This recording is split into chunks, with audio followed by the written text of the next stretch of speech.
যেতে নাহি দিব হয় তবুও যেতে দিতে হয়। বিদায় বেলাতেও তেলিয়ামুড়ার দাবাং মহকুমা পুলিশ আধিকারিক খ্যাত প্রসূন কান্তি ত্রিপুরা উজ্জ্বল।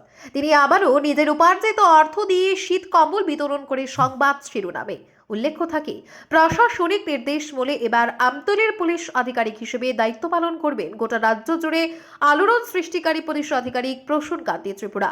বুধবার প্রসূন কান্তি ত্রিপুরার নেতৃত্বে তেলিয়ামুড়া পুর এলাকার 15টি ওয়ার্ড থেকে যে সকল মহিলারা বাড়ি বাড়ি ঘুরে বর্জ্য পদার্থ সংগ্রহ করে তাদের শীত কম্বল বিতরণ করে নিজের কর্মস্থল ছাড়লেন, তিনি পুরপিতা রূপক সরকারের উপস্থিতিতে নিজের অফিস প্রাঙ্গণে শীত কম্বল বিতরণ করে প্রশংসা কুড়িয়ে নিলেন সরকারি আদেশ মূলে সদ্য বিদায়ী তেলিয়ামুড়ার দাবাং।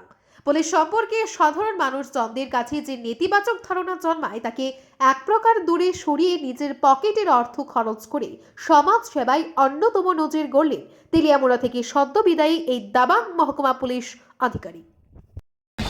তিনি শুধু একজন গভর্নমেন্ট এমপ্লয়ি নন, যে পুলিশ অফিসার শুধু নন, এই সমাজের একজন মানুষ এবং এই সমাজের একজন যার সত্তা রয়েছে, যার একটা ভিন্ন চিন্তা ভাবনা রয়েছে, এমন একটি মানুষ তিনিও চান রাজ্যের মাননীয় মুখ্যমন্ত্রী যে আহ্বান রেখেছেন নেশামুক্ত ত্রিপুরা, তিনি নেশামুক্ত ত্রিপুরার জন্য ওতপ্রোতভাবে কাজ করেছেন এই তেলিয়ামুড়া মহকুমায় বিগত তার পোস্টিংয়ের সময়কাল থেকে।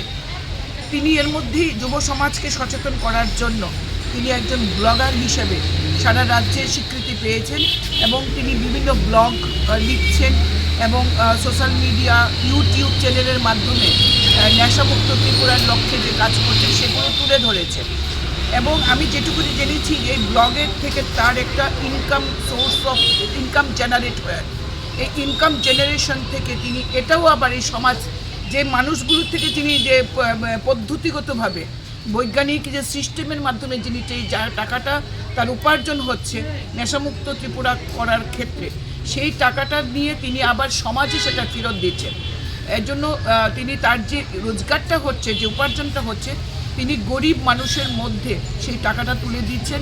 বিগত কিছুদিন যাবৎ গরিব ছাত্রছাত্রীদের তিনি বই পুস্তক যেমন দিয়েছেন, গরিব মানুষদের শীত বস্ত্র কম্বল তুলে দিচ্ছেন। আমি গতকালকেও সোশ্যাল মিডিয়াতে দেখেছি, রাজ্যের বাইরে থেকেও।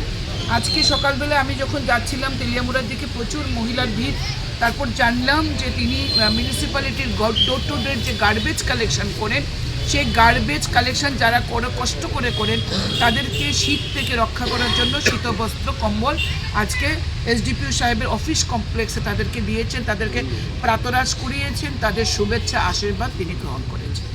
এটা বিশাল উদ্যোগ, মহান উদ্যোগ, আমি স্বাগত জানাই।